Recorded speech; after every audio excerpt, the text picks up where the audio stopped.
Hola, hola, hola. Sí, ens sentim, no? Vale. A veure... Bueno, crec que has d'avançar tu. Sí, nosaltres. Bueno, benvingutis. Som el Jaume i el Guillem. Aquesta és la nostra presentació, que us volem parlar una mica de com vam fer el nostre videojoc, que, com bé ha dit l'Aaron, va ser un joc que vam treure exclusivament en català i gratuït. Volem explicar les raons per les quals vam desenvolupar-ho d'aquesta manera i una mica parlar dels avantatges i desavantatges, fer una mica de reflexions al respecte. Llavors, abans de començar una mica d'avís per navegants, nosaltres no ens considerem no som ni experts en lingüística, ni som economistes, ni ens considerem empresaris, ni tiburons, ni res d'això. Som simplement dos tios que hem fet un videojoc i venim a explicar la nostra experiència, llavors parlem des d'aquest punt de vista. I bé, em sembla que no em deixo res, no? Doncs som-hi. Vinga. Per començar, volem fer una pregunta a la sala. Què creieu que acabarà abans? El món o el capitalisme? Aixequeu la mà, sisplau, qui cregui que el món. Vale, xulo. Molt bé. Doncs amb aquesta idea filosòfica vam començar una mica el desenvolupament de Sol. Us deixem el tràiler per si no sabeu molt de què va.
Aquest és el tràiler del joc que vam fer amb ell, que és el Sol, i jo us parlaré una miqueta de la filosofia que teníem darrere de la història que volíem explicar. Com heu vist, el joc ja està publicat, està gratuït tant a Steam com a Itch.io, per tant, si el voleu, és tot vostre.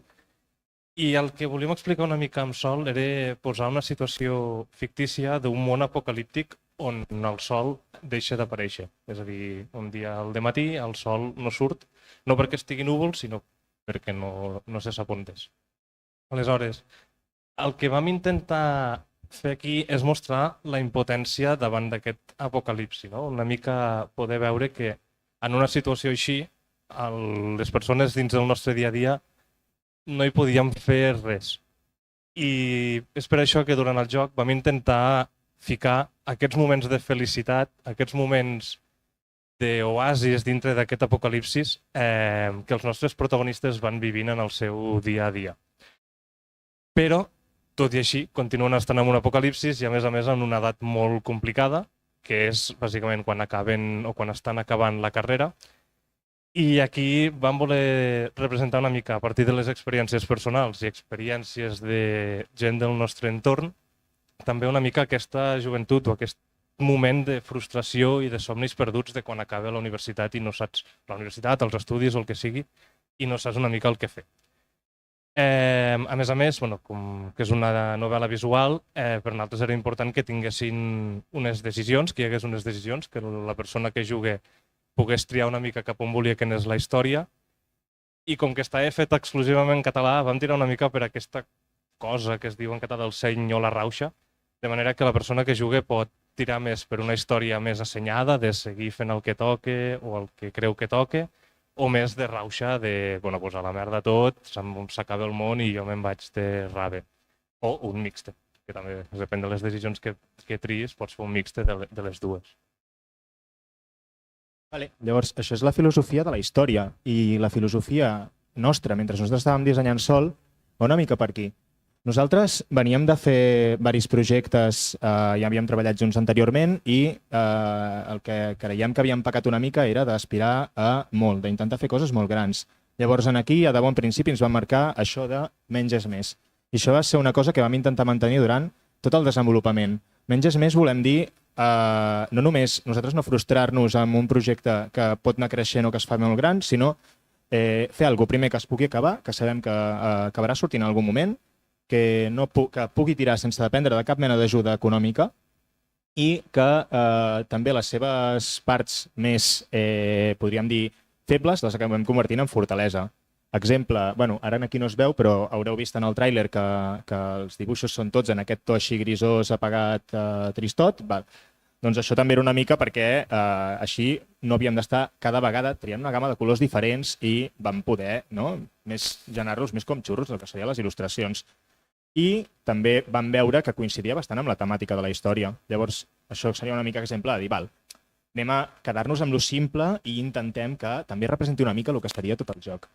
Llavors, també vam decidir tancar-nos amb la novel·la visual perquè sabíem que era un format fàcil i accessible, després vam veure que no tant, però com a mínim teníem aquesta intenció al principi.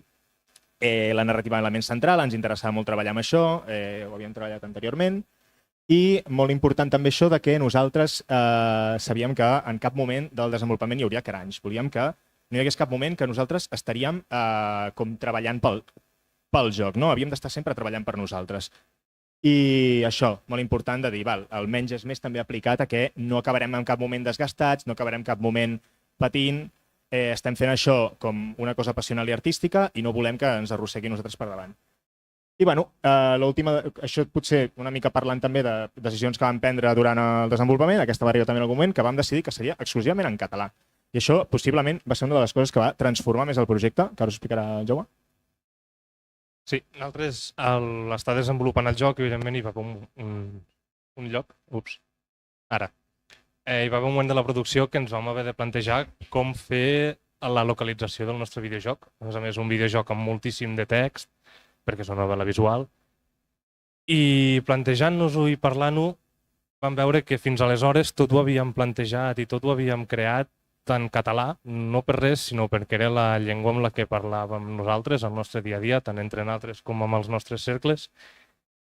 I ens vam ficar sobre la taula el fet de no fer aquesta localització en altres idiomes o traducció i de deixar-ho exclusivament en català. El que al principi semblava com un jaja, a poc vam anar veient que tenia sentit, almenys dintre del nostre projecte, per diverses raons. Primer perquè creiem que mantenia aquest punt personal i proper que li volíem donar al videojoc. Al fer-lo amb la nostra llengua ens dona una comoditat absoluta a l'hora d'escriure o de fer-lo per poder fer servir les nostres expressions, el llenguatge que fem servir en el nostre dia a dia, i això facilita moltíssim les coses. No has d'estar pensant en com es dirà això en anglès, en castellà, en xinès o en algun altre idioma. És el teu idioma i el controles.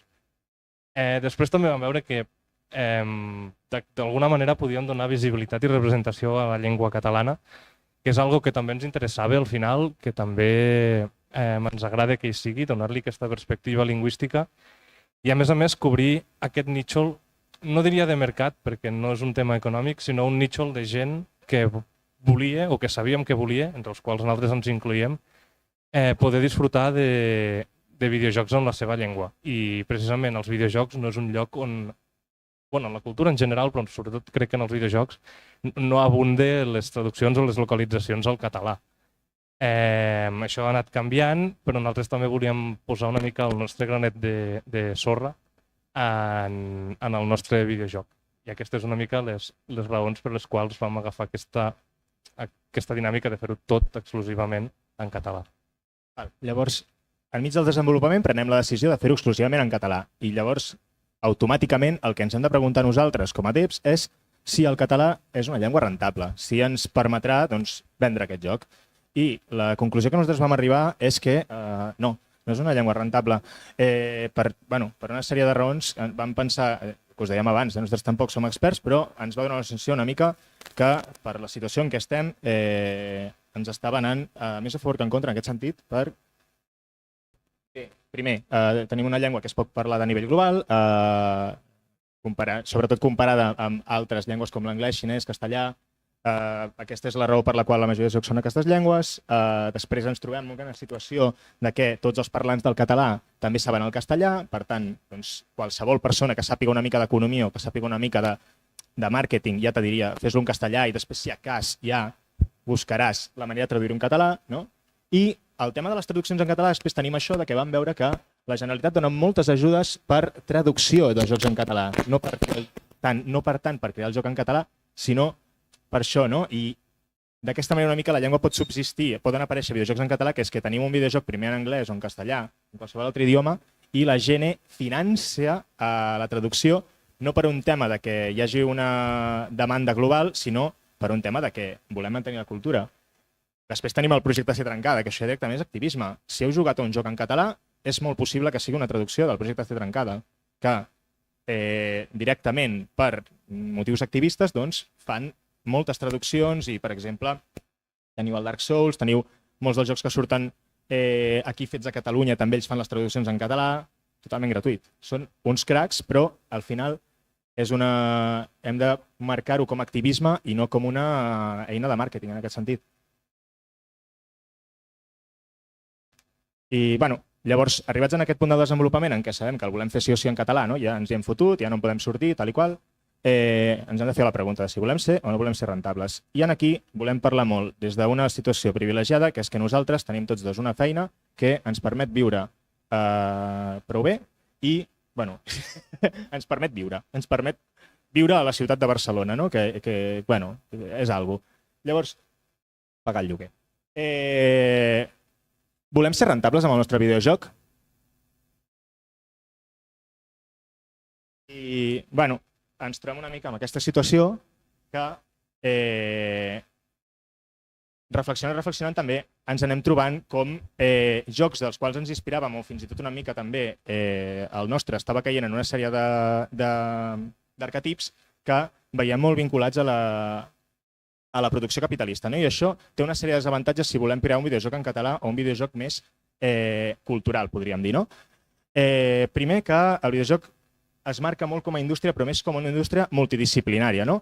Tothom necessita saber moltes habilitats diferents, tothom necessita ser programador, artista, bueno, saber una mica de diverses coses, ni que sigui, sobretot si volem ser un estudi independent, no? Que serem més poca gent, hem de saber de música, hem de saber de bastantes coses i també està molt lligat a això a la cultura de l'esforç, no? El nostre videojoc sempre haurà de ser el que té més. Això és el que normalment també estan valorant els publishers i aquestes empreses que busquen al final el retorn econòmic amb els videojocs, que és que el videojoc ofereixi una gran quantitat de coses. Tenim la pregunta aquesta de que els videojocs són art, no? Seguim fent-nos la pregunta a dia d'avui i tot i que nosaltres, clar, som partidaris absoluts de que el videojoc és art, el videojoc és cultura, sí que ens preguntem per què es segueix fent aquesta pregunta avui en dia. I creiem perquè no deixa d'haver-hi un interès econòmic com a motor central dins del sector del videojoc. És a dir, tots els videojocs es creen normalment des d'aquesta perspectiva molt, molt, molt marcadament econòmica i això acaba una mica anant en detriment d'aquesta perspectiva més artística, no? I nosaltres també veiem una mica això, que el moment en què nosaltres comencem a monetitzar el nostre videojoc, moment en què hem de començar a plantejar-nos coses com, per exemple, no és rentable el català, no és rentable fer-lo sense animacions, hem de treballar més hores, no? Comencem a tenir una sèrie de coses que ja ens comencen a treure més ganes de treballar-hi. Ja comença a ser menys una passió i comença a ser una mica una feina d'explotació personal. Tenim també aquesta situació en què cal crear contingut, cal crear moltes coses. Per què ha sorgit la IA? La IA és una necessitat creada d'aquest sistema en què nosaltres constantment necessitem generar més contingut. I ara comencem a veure a poc videojocs en IA. Això és una cosa que a nosaltres ens esgarrifa bastant, perquè hi és aquest punt en què no surten prou videojocs que a més ara comencen a haver-hi ja a nivell slop de producció com xurros i a veure si s'ho mengen, no? Tenim també la situació de que veiem una mica aquesta com contracultura dins del sector, el gènere indie, però que no deixa d'haver-hi com una mica, estem una mica complexats, no? L'utilitzem de vegades com a marca, com per dir, ei, aquest videojoc és indie, mira que el podem vendre com un indie, però també acaba sent també com un... Volem deixar de ser indie, volem ser alguna més, no? Moltes vegades veiem com això d'una necessitat de fugir de la contracultura i, per tant, d'aquesta necessitat de canviar i de modificar el que hauria de ser una corrent artística. I bueno, una mica com a conclusió, que ens donava la sensació que el mètode de producció de videojocs de manera supermercantilitzada dins d'aquest àmbit capitalista acabava anant al contrari de filosofia més és més, de hem de fer alguna cosa que s'allunyava tant de la idea que teníem a l'inici que ja no era sol. I per altra banda, si tire, ara, nosaltres vam voler o vam intentar buscar una contraposició de veure el videojoc més com un mitjà cultural, quan estàvem fent sol. I creiem que precisament aquesta inquietud artística i cultural també poden ser uns motors molt bons per a començar a fer un videojoc, per acabar-lo i tot. I precisament en aquest moment és on vam veure que fer-lo en català i tenir aquesta diversitat lingüística s'havia de fer des d'aquesta perspectiva si volíem fer-lo i fer-lo a gust. Evidentment, com deia el Guillem, nosaltres ho vam poder fer perquè sol en cap moment va ser el nostre sostén econòmic, ni mai ho ha sigut i mai ho serà, bàsicament perquè és gratuït, així que no tindrà un retorn econòmic mai, almenys el joc en si. Però cada desenvolupador o desenvolupadora té el seu món i té les seves situacions. Nosaltres parlem una mica des de la nostra.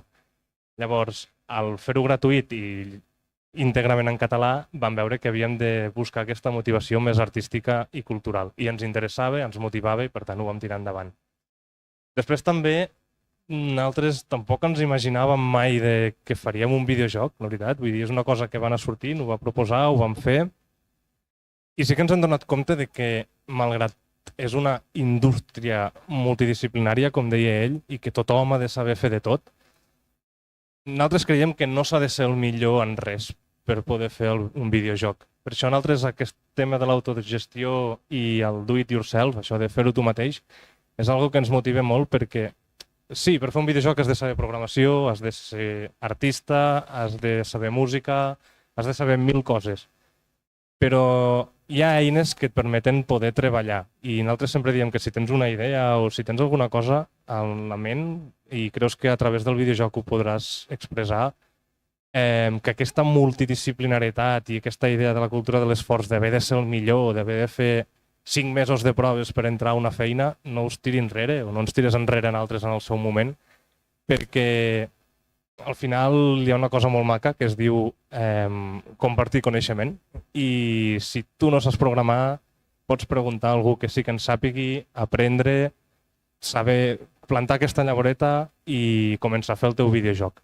A més, ara mateix hi ha moltíssimes eines, no tot es redueix a Unity ni a Unreal, bueno, Unreal encara menys, a no ser que vulguis fer un joc supergran, almenys des del meu punt de vista.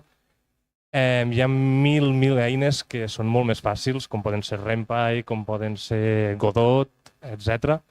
Que de fet la Ari, que si la busqueu a xarxes es diu, tinc aquí apuntat, @woman_videogames, amb el meu anglès patatero, té una llista, una presentació i té una llista de tot d'eines gratuïtes de diferents tipus per poder fer videojocs des de zero sense necessitat d'haver de ser el millor en res. Que si després ets el millor o la millor amb alguna cosa, doncs tot això que t'endús. Però per començar no ho necessites de cap manera. I la perspectiva econòmica o el que sigui no ens ha d'aturar perquè si no nosaltres tampoc haguéssim fet sol.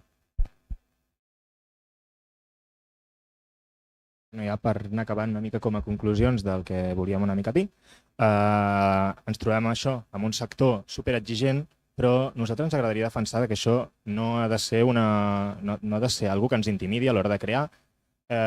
Molta gent té ganes de fer un videojoc i el que deia Jaume, al final nosaltres vam poder-lo fer i creiem que tothom és capaç de fer el seu propi videojoc si agafem aquesta perspectiva una mica de no ens deixem intimidar perquè la indústria és molt gran i directament anem al que podem fer, que és petitet, i algú petitet al final pot acabar ser molt gran també, si està fet amb una bona idea de base, si està fet amb amor, si nosaltres no tenim una limitació també d'unes persones que ens estan dient què s'ha de fer i què no s'ha de fer.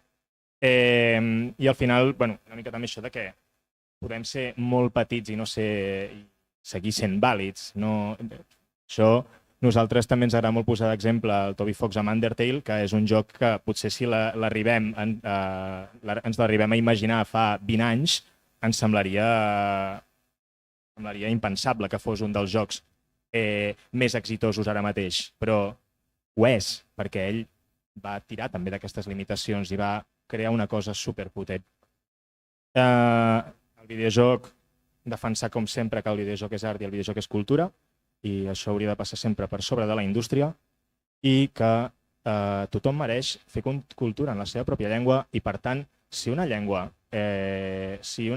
és afectada per aquesta situació en què hem de mercantilitzar-ho tot, potser ens convé buscar altres vies per expressar-nos i oferir al final aquesta cosa a la gent que realment té ganes de jugar-la. I bé, això seria tot. Sí.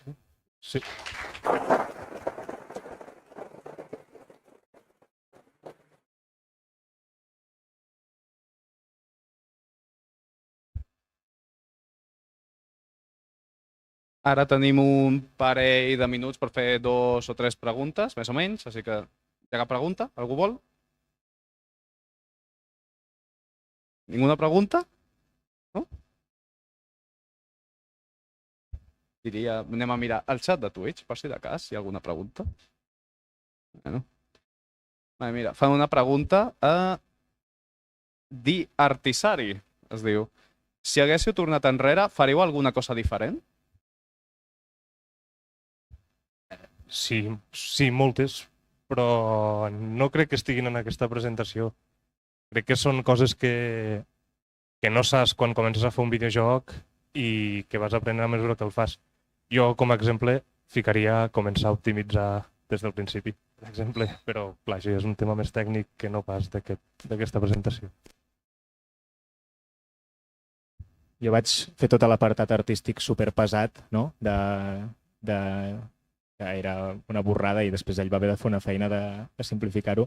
Però això també són coses que nosaltres ho hem pogut aprendre gràcies a fer un joc i són coses que ara, evidentment, tornant-nos i posar de zero, no ens passarien i és una experiència que també ens quedem. Una pregunta més de usuari noble català Twitch, un bon nom, que pregunta si vau tenir crunch al final? Al final sí que quan ens vam ficar una data de llançament potser hi va haver alguna situació en què sí que treballàvem alguna hora més de la que ens venia de gust, però ja perquè directament hi va haver un punt que sí que vam dir ha de sortir aquest dia i no podem tirar-lo més endavant. Però aquesta situació tan normalitzada dins de la indústria en què una persona es passa una nit programant, una persona es passa hores que hauria d'estar amb els col·legues fent una birra o hauria d'estar amb la família o tal, fent la seva feina a videojoc, això no ha passat mai, em sembla. No, jo diria que crunch no. El que és inevitable, bueno, potser sí es pot evitar, però que sí que va haver moments d'estrès Sí. normal, com qualsevol projecte o qualsevol cosa a la vida. Però crunch com a tal no. Jo he dormit totes les nits des de que vam començar fins que vam acabar el joc. Jo no perquè tingui insomni, però... Si hi ha alguna pregunta més, l'última oportunitat? Ah, sí que hi ha. Vale. Porto jo el micro.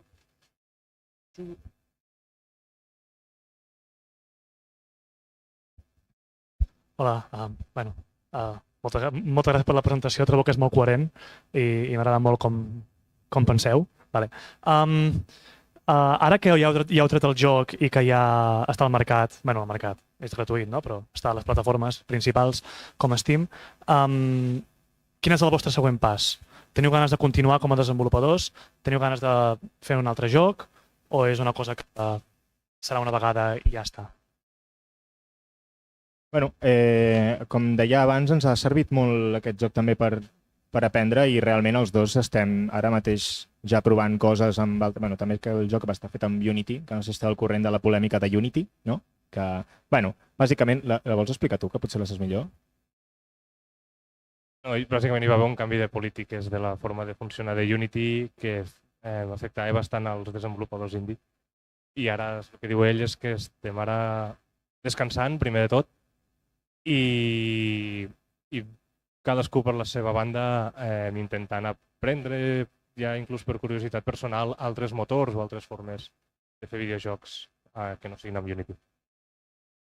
I volem recomanar Godot, que la comunitat està xula i realment ens està agradant molt aprendre'l, i això, que bueno, una mica estem en fase experimental, però sí, hi ha ganes de crear coses i tal. Què creu que ha sigut la cosa més important que heu après amb la creació de Sol?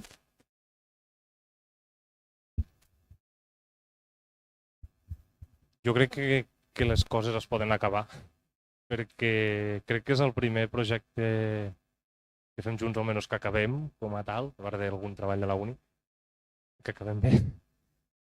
I crec que, bueno, és una mica el que deia ella a la presentació, no? Que saber que algo que comences, que al priori sembla tan gran, es pot acabar sempre i quan siguis conscient de que no cal que sigui la novel·la visual més gran que s'ha fet mai a la història, sinó el que deia ell de menys és menys i això no ho fa menys vàlid. Això també està guai d'aprendre.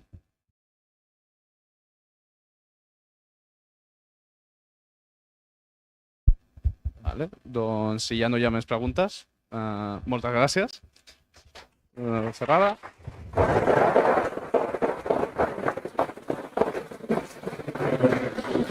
Bueno, com a última cosa, això dic que el joc el vam treure gratuït perquè volíem també obrir portes i fer que fins i tot gent que normalment no parla català el pogués jugar, cosa que ha passat. Hi ha hagut persones de Madrid que han vingut dient que l'han provat, llavors, victòria. Però sí que hem fet una mica de merch i tal. Si algú ens queden samarretes, si algú li interessés, en tenim por ahí, que ens les veniu a demanar i ens en queden algunes. I això. Moltes gràcies per escoltar-nos.